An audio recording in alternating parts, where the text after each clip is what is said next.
Real de Madrid contre Betis.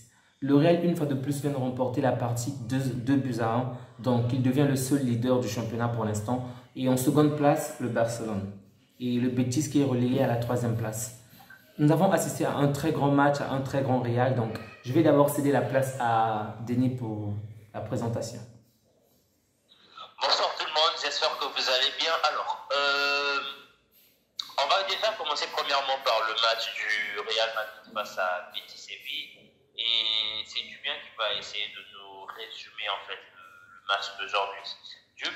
Ok, c'était un match plutôt intéressant, c'était vraiment intense. On a senti que le Real a eu du mal à s'en sortir pour remporter cette victoire-là. Donc, au début, le Real, comme d'habitude, marque le premier but, nous rassure qu'ils vont gagner le match, tout semble aller dans le bon sens. Et ensuite, on se rend compte que les joueurs du Betis vraiment ne se laissent pas aller. Au contraire, ils font le nécessaire, ils relèvent la partie jusqu'à la 17e minute. Sergio Canales marque. 1-1, le match est vraiment équilibré. Les deux équipes se battent à bête contre aucune équipe. Si on pouvait simplement voir ces deux équipes-là, lorsque le match était nul, on ne pouvait déterminer qui sera le vainqueur du match. Et une fois de plus, le Real va faire la différence en seconde période avec Rodrigo. Mais je tiens à signaler que lors du match, on a vraiment ressenti de la frustration au niveau des joueurs du Betis Séville parce qu'en premier lieu, il y a eu la sortie de Nabil Fekir, une blessure. Donc, lors de la première période, il a été blessé. Et en fin de la première période, il y a eu un penalty que l'arbitre n'a pas pu voir, il n'a pas pu demander au niveau de l'assistance vidéo, sinon on aurait pu le signaler, malheureusement ça n'a pas été fait. Du coup, cette équipe du Betis Séville perd un penalty, donc l'arbitre ne l'a pas sifflé. En seconde période, l'équipe revient avec une force, elle veut marquer, elle veut faire la différence et une fois de plus, elle trouve une nouvelle option, du moins. Une nouvelle action très importante. Malheureusement, l'arbitre ne fait pas attention et il ne consulte, une fois de plus, il ne consulte pas la VAR, l'assistance vidéo pour l'aider. Et donc, une nouvelle fois, cette équipe manque un penalty. Et donc, les joueurs sont devenus vraiment frustrés. Ils n'étaient plus dans leur état normal. Et on a vu cette équipe du Real tenir bon jusqu'à la fin et faire la différence avec un excellent Rodrigo. Donc, les deux jeunes joueurs, à savoir Vinicius et Rodrigo, nous ont vraiment satisfaits avec de belles actions, de jolis changements. C'était vraiment très beau à voir comme d'habitude. Je tenais à souligner qu'une fois de plus, KB9 n'a pas fait la différence aujourd'hui et que l'homme du match était nommé Tchouaméni. Donc Tchouaméni a été nommé comme étant homme du match parce qu'il était partout au niveau des positionnements, au niveau de la différence. Il a vraiment fait un excellent match. C'est vrai que Rodrigo a eu plus d'impact avec le peu de temps qu'il a joué, mais sans Tchouaméni, ce match aurait vraiment eu une autre tournure. Donc, vraiment un excellent chapeau à Kamavinga, à Tchouaméni qui a fait une excellente prestation. Le jeune Français ne cesse de s'inscrire dans cette équipe première. Et on sent très bien qu'il veut garder cette place-là, qu'il va vraiment s'imposer dans les prochains matchs. En tout cas, félicitations à lui. Donc, le Real préserve sa première place et son rival, à savoir le Betis, est directement relégué à la 3e place. Nous allons passer au match de l'Atlético de Madrid. Tu as quelque chose à ajouter par rapport au match contre l'Atlético contre la Real Sociedad? Non, pas du tout, si ce n'est que y a une chose que j'ai remarqué ces derniers temps. L'entraîneur de l'Atlético de Madrid s'arrange toujours à accorder à Antoine Griezmann moins de 30 minutes. Tout ça pour ne pas qu'ils aient à payer les 40 millions en fin de saison. Et franchement, c'est ingénieux de leur part. C'est plutôt triste, je trouve, parce que Griezmann, en ce moment, est plutôt en feu. On sent très bien qu'il veut faire une très bonne saison, en tout cas par rapport à la Coupe du Monde. Malheureusement, ce contrat qu'il y a entre l'Atlético et le Barcelone est vraiment en train de le pénaliser parce qu'il ne peut pas jouer normalement et ils ne veulent pas payer ces frais-là. Donc, en tant que Barcelonais, c'est vraiment mauvais pour nous au cas où il revient au niveau de Barcelone. C'est un bon joueur, pas de souci, mais on n'a pas besoin de lui pour l'instant. On n'a pas besoin de lui, donc on souhaite qu'il puisse jouer plus de temps avec l'Atlético pour qu'il puisse rester et que l'Atlético puisse nous rapporter les 40 millions parce qu'on en a vraiment besoin. Malheureusement, la direction a décidé autrement. Donc, on a vu une équipe d'Atlético vraiment très offensive, surtout au début du match. Pardon, Denis? Vas-y.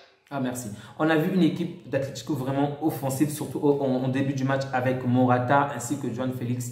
Dès les premières minutes, Morata fait la différence avec son but. C'était tellement magnifique à voir. 5 minutes de jeu. À la 5e minute de jeu, le premier but entre. L'Atlético fonce. L'Atlético vraiment ne cesse d'attaquer sans relâche. Mais le Real Sociedad ne s'est pas laissé. Au contraire, eux aussi de leur côté, ils ont vraiment mené la vie dure à cette équipe. toute la première période s'est arrêtée là, donc avec ce un but, donc l'avantage du niveau d'Atlético. Maintenant, en seconde période, on a vu la différence avec Oumar qui fait toute la différence à la 55e minute.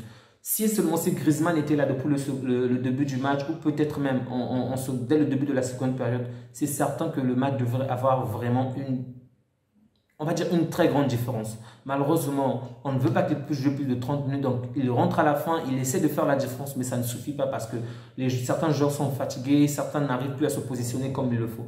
Donc j'espère vraiment qu'ils vont changer cela parce que en ce moment, c'est vrai qu'ils ont eu un match nul, mais ce sont des points vraiment perdus. Donc ce n'est pas comme ça qu'ils vont viser le podium s'ils veulent vraiment demeurer cette équipe qui ne cesse de concurrencer le Real et le Barça pour le titre. Donc j'espère vraiment que Simeone va jouer dessus. Et un autre point négatif par rapport à l'équipe, ce sont les cartons. Ils ont obtenu pas mal de cartons lors de ce match. On sent que c'était vraiment tendu et ce n'est plutôt pas positif pour cette équipe. Parce que avoir des cartons en ce début de saison va vraiment les pénaliser avec les matchs à venir. Donc, on espère que ça va vraiment se calmer. Donc, par rapport au match d'Atlético contre le Real Sociedad, on va s'arrêter là. On va plutôt passer à la troisième équipe. Celui de Barcelone contre Séville. Denis? Oui. Alors, concernant le match du Barça déjà, ce qu'il y avait à noter premièrement, c'est que ce soir, Xavi a eu à remettre exactement la même équipe que lors du match précédent. Il n'a pas fait de changement lors de sa composition d'équipe. Et moi, franchement, ça m'a réjoui. Pourquoi est-ce que ça m'a réjoui? Parce que je me dis qu'aujourd'hui, on est dans une phase de continuité. C'est-à-dire qu'on a désormais un semblant de 11 types qui se dégagent. Et ensuite, il y a d'autres joueurs qui viennent en complément pour apporter en fait un plus à cette équipe-là. Et aujourd'hui, chaque joueur essaie d'apporter sa pierre à l'édifice. Et franchement, l'équipe que Xavi, ou le groupe que Xavi a bâti aujourd'hui, à part peut-être Memphis Depay et Pjanic qui peuvent être frustrés parce qu'ils n'ont pas encore eu des minutes, mais ça je pense que ça va arriver au fil de la saison. Et aujourd'hui, je sens que le groupe de Barcelone, il est soudé. C'est-à-dire que celui qui est sur le terrain, il donne tout ce qu'il a. Celui qui va le remplacer ensuite également va donner tout ce qu'il a, non pas pour se dire que je suis meilleur que Y, non, mais pour l'avancée du groupe dans sa cohésion. Tu vois un peu? Oui. Donc aujourd'hui, lorsque tu vois par exemple la prestation de Gavi, c'est un mec, je suis le premier à dire que De Jong est... Je devais te parler dessus par rapport à ça. Vas-y, tu anticipes. Je suis le premier à dire que De Jong et Messi méritent de jouer plus que lui. Mais franchement, au niveau de la débauche d'énergie, il n'y a pas un joueur du FC Barcelone, qui peut se vanter de dire que je cours plus ou je fournis plus d'efforts que Gavi. Non. Le mec, il a 18 ans, il court, mais il cravache, il avale les kilomètres, comme on dit, comme pas possible. Aujourd'hui, il a couru 12 kilomètres à lui seul. 12 kilomètres. Vers la fin, le mec, il était tellement cramé qu'il a eu une crampe, mais il n'est pas sorti. Il a continué malgré ça. Et derrière, il y a un joueur qui, moi, il commence à m'agacer. Lui, je pense que on va faire une pétition contre lui pour qu'on puisse le virer. C'est comme je t'avais dit dernièrement, un mec qui loupe l'examen à l'université de Guardiola ne sait pas jouer au football. Et vous l'avez tous compris, je suis en train de parler de monsieur Torres. Ouais. Lui, franchement, au premier but, il faut déjà lui retirer le 211. Secondo, il ne faut carrément même pas le mettre sur le banc de touche. Non. Au niveau des gradins, tout en haut là-bas. Et faire jouer même Memphis Depay. Franchement, je suis d'accord. Je ne vois pas pourquoi il mérite de jouer aujourd'hui plus que Memphis Depay lorsqu'on regarde les prestations que le mec a. Lui, c'est le seul joueur qui rentre, je me dis, lui, il joue juste parce qu'il est espagnol. Parce que je n'ai plus d'arguments à essayer de justifier le pourquoi il joue. Il est nul. Il n'est pas nul, il est extrêmement nul. À City, c'était le remplaçant du remplaçant. Et chez nous, c'est le remplaçant du mec qui est titulaire. Il rentre, il fait du n'importe quoi, le mec. Là où il faut faire la passe, il tire. Là où il faut tirer, il fait la passe. Les mecs, tu es un joueur professionnel ou pas? Contrôle-toi quand même. Ce que je trouve triste, c'est que, oui, je suis totalement d'accord avec ce que tu dis. Je trouve triste dans la mesure où, lorsqu'on est remplaçant, lorsqu'on n'est pas titulaire, le peu de temps qu'on te donne, tu dois vraiment faire la différence. Afin que les prochains matchs, qu'on puisse directement penser à toi. Lui, lorsqu'on l'accorde même du temps, il ne cesse de vous décevoir. Il reçoit de bonnes actions, de bonnes passes dans la surface, devant la surface. Tirer, c'est toujours mal fait, vraiment. C'est loin de la surface. Faire la passe, ce sont toujours de mauvaises passes. Ce que je trouve vraiment décevant. Je ne sais pas s'il faut qu'on envoie carrément l'équipe B de Barcelone ou quoi, mais je ne suis vraiment pas satisfait quand il joue. Sérieusement, il n'y a aucune assurance comme quoi il va marquer ou même faire une passe décisive. Donc, Ferran Torres, je ne sais pas pourquoi Xavi le fait toujours jouer. Alors que Depay est là, je ne sais même pas. On pouvait mettre n'importe quel joueur, même un milieu du terrain pour faire la différence, sérieux. Parce que le faire entrer vraiment n'apporte rien de nouveau, rien de bon, sérieusement. Et maintenant, j'ai vraiment aimé la prestation de Lewandowski, sérieux. On aurait pu gagner 4, voire 5. Pardon? J'ai dit Lewandowski le mettre à jouer, en vrai buteur. Oui, vraiment, c'était tellement magnifique. Que ce soit le premier but ou le second but, c'était tellement beau à voir, vraiment. Le premier but de Lewandowski, bien sûr, le second but, là, je parle de, pas celui d'Eric Garcia, mais celui de, il s'appelle déjà comment, le Brésilien. Rafinha, merci. Donc, on sent que le mec sait s'y faire. Donc, avec une seule touche de balle, deux touches, il fait vraiment la différence. Donc, on avait besoin de ce genre de personnes, ce genre de tueurs-là pour pouvoir aller plus loin, surtout en Ligue des Champions. Et là, on est déjà rassuré avec le genre d'action que Lewandowski nous propose. Donc, ça fait vraiment plaisir de voir cette équipe-là dominatrice. C'est vrai que les 20 premières minutes, on a quand même galéré, on a vraiment souffert. L'équipe de Séville était prête à tout pour marquer un but. Mais une fois que nous avons marqué le premier but, le reste du match était calme. On a vraiment pris le contrôle du match. Maintenant, je tenais aussi à souligner que si le score est vierge du côté de Séville, c'est parce que d'un autre côté, on a aussi eu un petit attaquant. Je veux parler de Disco. Il n'a vraiment pas été brillant aujourd'hui. Il y a eu de très belles actions face à Ter Stegen. On s'attendait tous à ce qu'il puisse être hors jeu, mais pas du tout. Il n'était pas hors jeu et il n'a vraiment pas touché le cadre. C'était vraiment décevant. C'était du genre un Ferran Torres, mais d'une autre équipe. Vous comprenez? Donc, c'était vraiment décevant. Isco a vraiment très mal joué. Si ces actions-là, c'était peut-être Rakitic ou je sais pas moi, un autre joueur, Jordan, à la place, certainement il aurait pu avoir un but, mais Isco était vraiment nul à chier, vraiment très nul.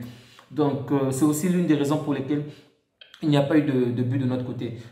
Il faut aussi souligner que Ter Stegen a fait un excellent match. On sent que notre vieux gardien est là et qu'il reprend. C'est celui qu'on a connu autrefois qui est de plus en plus là lors des matchs. Et ça fait énormément plaisir de voir ce gardien-là. Donc, une note spéciale à Ter Stegen ainsi qu'à Koundé qui a offert ses 2 caviars lors du match. Donc, 2 passes décisives de Koundé, un but de Rafinha, un but de Lewandowski et un but de Garcia. D'autres points à ajouter par rapport à ce match? L'entrée de Jong aujourd'hui m'a vraiment plu. Je sens que le gars, il a vraiment envie de bien faire à Barcelone. Et d'un autre côté négatif aujourd'hui, c'était beaucoup plus avec la prestation de Dembélé. Je l'ai trouvé aujourd'hui un tout petit peu en dedans par rapport à ses prestations habituelles. Mais sinon, dans la globalité en fait, de la performance collective, c'était, je ne dirais pas masterclass, mais c'était quand même une très belle performance de Xavi, son staff, aux joueurs et franchement, coup de chapeau à eux tous. D'accord, donc oui, merci d'avoir souligné ça. Bon, moi, je vais plutôt parler de Dembélé. C'est vrai qu'il a fait un bon match dans le sens qu'il driblait, tu sens qu'il apportait vraiment la différence de son coin, mais je l'ai trouvé égoïste aujourd'hui, vraiment très égoïste. Par exemple, à la fin de la première période, s'il faisait la passe décisive, s'il donnait simplement la passe à Lewandowski, on aurait déjà largement pris l'avance dès la première période. Et même en seconde période, il a des actions où il peut bien faire la passe, mais il préfère directement tirer, directement foncer. Bon, ce n'est pas le Dembélé qu'on a vu à la fin de la saison dernière ou même au début de cette saison. Je ne sais pas pourquoi, mais je l'ai trouvé quand même assez égoïste aujourd'hui et frustré. D'ailleurs, on l'a même sorti pour cela. Tu as dit du bien? On l'a même sorti lors du match. Xavi l'a même remplacé. Donc, non seulement il a obtenu un carton jaune, on l'a remplacé. Donc, j'ai trouvé qu'il n'était pas du tout dans son genre, quoi. Il driblait très bien, mais il faisait un peu trop, tu vois. Généralement, il dribble une fois, 2 fois, il fait la passe ou encore, il peut tirer, mais lorsqu'il sent que Là, il y a vraiment l'opportunité de tirer, mais là, tu sens que c'était bloqué, mais il a voulu aller jusqu'au bout tout seul. Et j'ai quand même trouvé ça dommage parce que le score aurait pu être beaucoup plus grand que cela. Mais bon, on va déjà se rejoindre. Le score d'aujourd'hui aurait pu être beaucoup plus large, ça c'est vrai. Surtout si chacun d'entre eux était un tout petit peu altruiste envers les autres. Mais bon, mieux vaut 3 que rien. Et moi, je trouve que c'est déjà positif. Une belle performance. Et comme ça, ils vont s'améliorer petit à petit. Et la sortie de Dembélé aujourd'hui, c'est en provision en fait, du match face à Victoria Pilsen le mercredi. Le mercredi, bon. Mais je pense que c'est pas selon. C'est vrai qu'il y a un match, mais c'est pas la seule raison. Je l'ai pas vraiment senti aujourd'hui, tu vois. Le Dembélé, ce qu'il dégage d'habitude, mais bon, c'est pas grave. Mais il faut aussi tenir compte par rapport à ce match, on ne peut pas se réjouir parce que on ne peut pas autant se réjouir parce que Séville n'est pas aussi en forme, hein, parce que sur les 4 matchs joués, ils ont 3 défaites et 1 match nul. Donc, pour dire que cette équipe de Séville aussi n'est pas très en forme en ce moment. C'est vrai qu'on a vu de très belles actions de la part de Rakitic, mais dans l'ensemble, c'était pas du tout la grande équipe qu'on a l'habitude de rencontrer lors du championnat. D'accord. Oui, là tu as raison. Séville actuellement, c'est pas vraiment leur meilleure phase parce qu'ils ont perdu. Pour moi, en fait, je me dis aujourd'hui, Séville, ils seront entre la 10e et au mieux la 5e place. Franchement, ça sera entre de l'intervalle de 5 à 10. Pas plus que ça. Okay. Et même la 5e place là, ça sera vraiment. Ils vont devoir vraiment cravacher parce que là, sur 4 matchs joués, ils ont un match nul et 3 défaites. Tu vois un petit peu. Donc, ils n'ont qu'un seul point sur 12 possibles. Ils ont perdu la charnière centrale, qui était leur colonne vertébrale, à savoir Diego Carlos et Jules Koundé, qui est aujourd'hui à Barcelone. Okay. Au niveau de l'attaque, celui qui débordait à tout va, Lucas Ocampos, il n'est plus là. Aujourd'hui, il fait maintenant le bonheur de l'Ajax. Et ils vont remplacer ces joueurs-là par des joueurs qui ont tous le même profil. Tu prends Isco, tu prends Papo Gomez, tu prends Souzo. Tous ces joueurs-là, ce sont des joueurs qui ont le même profil, à savoir jouer dans des petits espaces. Mais à un moment donné, ça ne suffit pas. Il faut parfois courir. C'est bien d'être technique, mais parfois, il faut allier la technique à la vitesse. Mais bon, ça c'était mon point de vue par rapport à Séville. En tout cas, bonne chance à Lopetegui et bon courage. Donc, juste un petit rappel, pour l'instant, Lewandowski est largement devant Karim Benzema avec 5 buts. Karim Benzema en a 3, donc Lewandowski est le meilleur buteur avec Iago Aspas de Celta Vigo. Donc, c'est plutôt positif du côté du Barcelone et on espère qu'il va garder cette place-là jusqu'à la fin du championnat. Donc, au niveau des meilleurs passeurs, on a pas mal de joueurs. Donc, Ousmane Dembélé occupe la seconde place. Dans la première place, elle se dispute entre Félix et d'Atlético de Madrid ainsi que Lucas, donc d'Almeria. On va s'arrêter là. Vraiment, merci d'avoir suivi cette vidéo, d'avoir consacré du temps. Merci lorsque vous le partagez, lorsque vous likez. Merci pour tout ce que vous faites pour que notre communauté puisse davantage s'agrandir. On va vous demander de ne vraiment pas vous arrêter là, d'aller toujours plus loin avec nous. Et n'hésitez surtout pas à nous faire savoir ce que vous souhaitez, les sujets dont vous voulez que nous puissions parler à travers les commentaires. Ça nous fait vraiment plaisir de lire vos commentaires et on y répondra toujours le plus rapidement possible en tout cas. Donc prenez bien soin de vous ainsi que de vos proches. On vous souhaite une agréable journée. Au revoir.